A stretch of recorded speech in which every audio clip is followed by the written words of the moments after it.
If you've ever been possessed, targeted, or haunted by something, it's no joke. I want to make that clear first. And from my own experience, I can tell you this. 1 or 2 exorcisms are almost never enough. Whatever attaches itself to you doesn't destroy you overnight. It wears you down, slowly, over time. In fact, most of the time, it can't be exorcised at all. It took 2.5 years before I was finally freed. At least, I hope I was. Even now, I can't say for certain that it's truly over. So let me start from the beginning.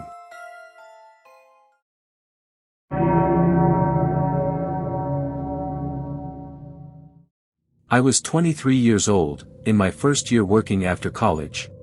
It was all I could do just to keep up with my new life. The company was small, so there weren't many new hires. Naturally, we all became close. One of them was a guy named Ken. He was strangely knowledgeable about the paranormal and seemed to know all kinds of unusual people. You know those stories, right? Do this, and something will happen. Summon this, and something will come. Like a Ouija board ritual. Most of those stories are probably fake. But according to Ken, a few of them might actually be real. He believed they only worked when a number of specific conditions happened to line up. Ken and I used to visit haunted places with girls we'd met while hitting on them. Sometimes we'd feel a chill. Sometimes we'd swear something was watching us. But nothing ever happened. We'd enjoy the thrill, then go right back to our normal lives. That was just how things were. One day, after coming home exhausted from work, I stood in front of the full-length mirror by my apartment entrance. That's when I remembered one of the things Ken had warned me never to do. It was nothing more than curiosity. Even now, I can't understand why I decided to try it. But I did. Ken had told me that if you performed a certain action in front of a mirror and then looked to your right, something would come. I'll leave out the exact details. The posture was almost like giving a slight bow. Yeah, as if. I muttered to myself. Then I turned away from the mirror and looked into my room. Something was standing in the middle of it. It was obviously wrong. About 160 centimeters tall. Long, tangled hair hung all the way down to its waist like a curtain. No. I couldn't even see its face. It was covered with several paper talismans. It wore a white burial robe. And it slowly swayed from side to side. I froze. I couldn't scream. I couldn't move. But my mind was racing, desperately trying to make sense of what I was seeing. The lights were on. And somehow, that made it even worse. Because I could see it perfectly. Only the air around it had a faint bluish glow. The silence was so complete. It felt as though time itself had stopped. Eventually, I reached one conclusion. I had to get out. Carefully, I picked up the bag at my feet. I never took my eyes off it. I felt that if I looked away, it would be over. Step by step, I backed toward the front door. When I finally reached the entrance, its swaying slowly became more violent. At the same time, it began to let out something that sounded like a low groan. After that, I don't remember much. The next thing I knew, I was inside a convenience store near the train station. Just seeing other people made me feel a little safer. But my mind was still a complete mess. What the hell was that? That was all I could think. And somehow, at the exact same time, one completely ordinary thought crossed my mind. I forgot to lock my apartment. In the end, I couldn't bring myself to go back into my apartment that night.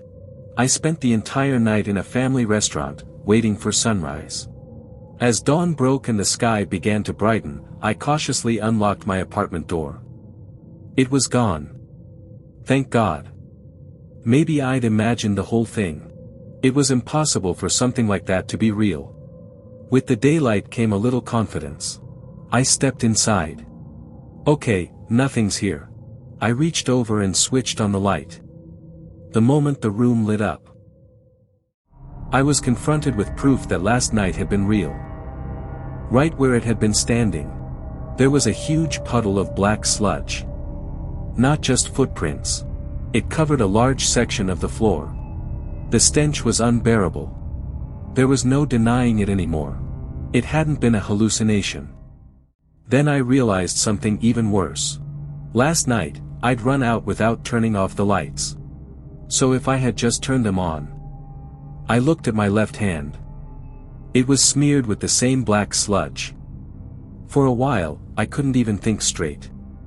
Oddly enough, because it was daytime, I managed to stay calm. I cleaned up the sludge, took a shower, and went to work. The smell refused to come off, but missing work felt like a problem of its own. When I arrived at the office, everything looked perfectly normal. That somehow made it even more unsettling. I found Ken as soon as I could. "Remember that mirror ritual you told me about? I tried it last night. And something actually appeared." Ken laughed. "What are you talking about?" "I'm serious. It really showed up." "Yeah, sure. Stop screwing around. This is serious." He didn't believe a word of it. So I told him everything. Every single detail. Little by little, the look on his face changed. "I'll come to your apartment tonight." That night, around 10 o'clock, we returned together. The moment I opened the door, that horrible smell poured out. The hot, stale air carried a rotten stench that hit us like a wall. Ken silently looked around the room. Then he quietly muttered, "You're not kidding." He finally believed me. "I'll ask someone I know. But first, you need an exorcism." With that, he practically ran out of the apartment. There was no way I was spending another night there. I checked into a capsule hotel instead. The next morning, I went to a nearby temple. Work was the last thing on my mind. I explained everything. The response: "I'm not qualified to deal with something like this. You should try getting some rest. It's probably just your imagination." Everywhere I went, I heard the same thing. I visited several well-known temples and shrines. Nothing changed. No one took me seriously.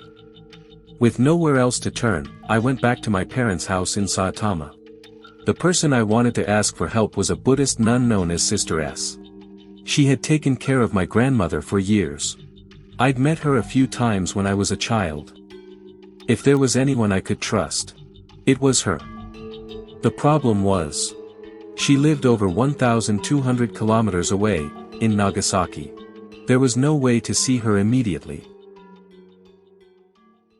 By the time I got off the bus, the sun had already set. It was about a 20-minute walk to my parents' house. Every step, I kept expecting that thing to appear again. Thankfully, it never did. Instead, something else happened. The back of my neck suddenly felt hot. It felt as though a rope had been wrapped around my neck and was slowly tightening. The moment I touched it, a chill ran through my body. It was burning. Only my neck. Then it started to sting. It felt like a rash was spreading beneath my skin. I couldn't even keep walking. I ran the rest of the way home. Breathing hard, I burst through the front door. My mother had just hung up the phone. The moment she saw me, she said, "Your grandmother in Nagasaki just called. Sister S told her you've become involved with something terrible. She said you need to come to Nagasaki immediately. What did you do?" Then my mother looked at my neck. "What happened to your neck?" I turned toward the mirror. A bright red line circled the base of my neck, as though someone had wrapped a rope around it. Looking closer, I saw countless tiny red bumps covering the skin. My whole body started trembling. I couldn't think. I couldn't answer my mother. I ran upstairs and dropped to my knees before the family Buddhist altar. "Namo Amida Butsu. Namo Amida Butsu." I just kept repeating it. It was the only thing I could do. My father came running upstairs. My mother was downstairs, crying as she spoke to my grandmother on the phone. That was the moment it finally sank in. There was nowhere left to run. I'd gotten involved with something far beyond my understanding. My grandmother contacted Sister S immediately. She agreed to come and help. But she couldn't arrive for another 3 weeks. 3 weeks. It felt impossibly far away. I couldn't help wondering. Would I even still be alive by then? 3 days had passed since I returned to my parents' house. I was finally beginning to accept the reality of what was happening to me. I didn't know whether it was the stress, or something that thing was doing to me. All I knew was that I'd been burning with a high fever for 2 straight days. And that wasn't the worst of it. The marks around my neck had become unbearably itchy. They stung. They itched. They even started to bleed. I tried not to look. But I couldn't help myself. I had to see what was happening to me. Slowly, I stood in front of the mirror. The sight took my breath away. The rash had spread. The red ring around my neck had grown wider. It looked exactly like a thick red rope wrapped tightly around my throat. Every swollen bump was filled with pus. My neck looked as though it were covered with countless giant boils. The sight was so revolting. I threw up on the spot. I washed my neck with water. Borrowed some ointment from my mother. Applied it. And crawled back into bed. I cried until I had no tears left. Only one thought kept repeating in my head. Why me? Just then, my phone rang. It was Ken. When you're drowning in despair, even the smallest glimmer of hope feels enormous. I've never been happier to hear a ringtone. Hello. Hey, you hanging in there? Does it sound like I am? Did you find anything? I know someone. Well, actually, a friend of a friend. They deal with this kind of thing. They can help. But it'll cost you. How much? About 500,000 yen. 500,000 yen. For someone in their first year at work. It was an impossible amount of money. But if it meant escaping this nightmare, I didn't have a choice. Okay. When can I meet them? I'll make a few calls and get back to you. The call ended. Sister S wouldn't be able to come for another 3 weeks. 3 more weeks. 3 weeks of living with this fear. Never knowing what might happen next. If there was even the slightest chance of saving myself, I had to take it. A little while later, Ken called back. They can see you tomorrow. Tomorrow? Right. It's Sunday. Only then did I realize. 5 days had already passed since I first saw that thing. I'd completely forgotten about work. You're coming with them, right? Of course. That night, I had a dream. A young woman dressed in a white kimono was kneeling beside me. The moment I noticed her, she quietly bowed her head. Then she stood and walked toward the door.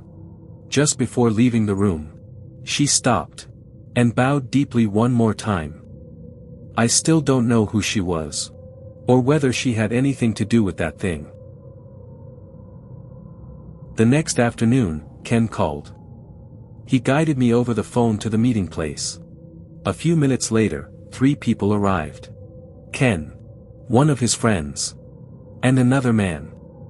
He looked to be in his late 30s. My first impression was terrible. He didn't look like someone who helped people. If anything, he looked like a street thug. I couldn't even imagine what kind of life he lived. The man looked at me, then quietly introduced himself. My name is Hayashi. After listening to my story, Hayashi fell silent for a moment. This is a lot more serious than I expected. My father looked at him. May I ask what it is you do for a living? Hayashi gave a faint smile. I know how this sounds. But your son is in real danger. I've dealt with many cases like this.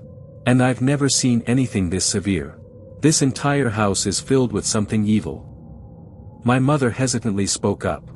Can you help him? Of course. But this kind of work is dangerous. I'll need proper compensation. My father asked. How much? 2 million yen. The room fell silent. 2 million. Hayashi didn't even flinch. If you'd rather not, that's your choice. But every temple you visited has already turned you away, haven't they? There are only a handful of people who understand things like this. So, Are you willing to start your search all over again? I couldn't say a word. I looked at Ken. He quietly looked away. In the end, my parents reluctantly agreed. That night, the exorcism began. Hayashi covered the room with paper talismans. He lit candles, placed a crystal sphere beside him, wrapped prayer beads around his hand, then poured sake into a small ceremonial cup. It certainly looked convincing. This will be fine. But your parents should wait outside. If the spirit lashes out, I can't guarantee their safety. My parents waited in the car outside. As darkness settled over the neighborhood, the ritual began. Hayashi chanted what sounded like Buddhist sutras. Every few moments, he dipped his fingertips into the sake and flicked droplets toward me. I lay on the futon exactly as he instructed. My eyes remained closed. I have no idea how much time passed. Little by little, his chanting began to change. It became uneven, broken. His voice started trembling. Then, my neck began to hurt. Not itch. Pain. Real pain. I clenched my teeth and forced myself to stay still. Eventually, the chanting stopped. Something wasn't right. If the ritual was over, he should have said something. Instead, there was only silence. Meanwhile, the pain in my neck kept getting worse. Don't open your eyes. I knew I shouldn't. But I did. Hayashi was sitting to my right. And on my left. With my body between them. That thing was kneeling directly across from him. Its face was only inches from his. It tilted its head. Slowly. Like an owl. Its neck twitched in tiny, unnatural movements. Its lips moved constantly. It was whispering something. I couldn't make out a single word. Looking back, I think it was talking to Hayashi. Hayashi wasn't moving. His eyes stared blankly downward. His mouth hung open. Drool dripped onto his clothes. A faint smile rested on his face. Every so often, he slowly nodded. I couldn't look away. Then, the thing stopped moving. Its head slowly turned toward me. I slammed my eyes shut, pulled the blanket over my head. Namo Amida Butsu. Namo Amida Butsu. I repeated the prayer over and over. Even then, I couldn't erase the image. That thing, swaying its head just inches from my face. Crash. Something slammed loudly nearby. Then, I heard footsteps racing down the stairs. Hayashi had run away. I stayed curled beneath the blanket, shaking in terror. When my parents rushed into the room, turned on the lights, and pulled the blanket away, they found me curled into a ball, completely frozen. Hayashi never even looked at them. He jumped into his car, picked up Ken and the others, and disappeared. Nothing had been solved. If anything, everything had become even worse. For more days passed. I couldn't sleep. I couldn't eat. Every waking moment, I felt something watching me. Morning, afternoon, night. It didn't matter. I lived in constant fear of seeing that thing again. Less than 10 days had passed. And even I could tell my face had changed. I was completely falling apart. There was no way I could keep working. My parents contacted my employer for me. I quit my job. Everything terrified me. Laundry swaying in the wind. The persimmon tree outside the window moving ever so slightly. Every time, I thought it was coming back. Sister S still wouldn't arrive for another 2 weeks. To me, those 2 weeks felt like an eternity. This story, Real, was originally posted on Japan's 2-channel occult board back in 2011. And that's where we'll end part 1. It's terrifying how a single act of curiosity, a simple ritual that sounds more like an urban legend than anything real, can completely shatter an ordinary life overnight. As for Hayashi, the self-proclaimed exorcist, well, he turned out to be exactly what he looked like, a fraud. That said, maybe he wasn't a complete amateur. Since he seemed to know at least a little about the supernatural, it's possible the spirit immediately realized he could sense it, and locked onto him instead. Now, with Hayashi gone, the narrator has only one person left to rely on, Sister S. But she won't arrive for another 2 weeks. We'll find out in part 2. If you enjoyed Japanese horror stories like this, consider subscribing. And if this story gave you chills, leave a like.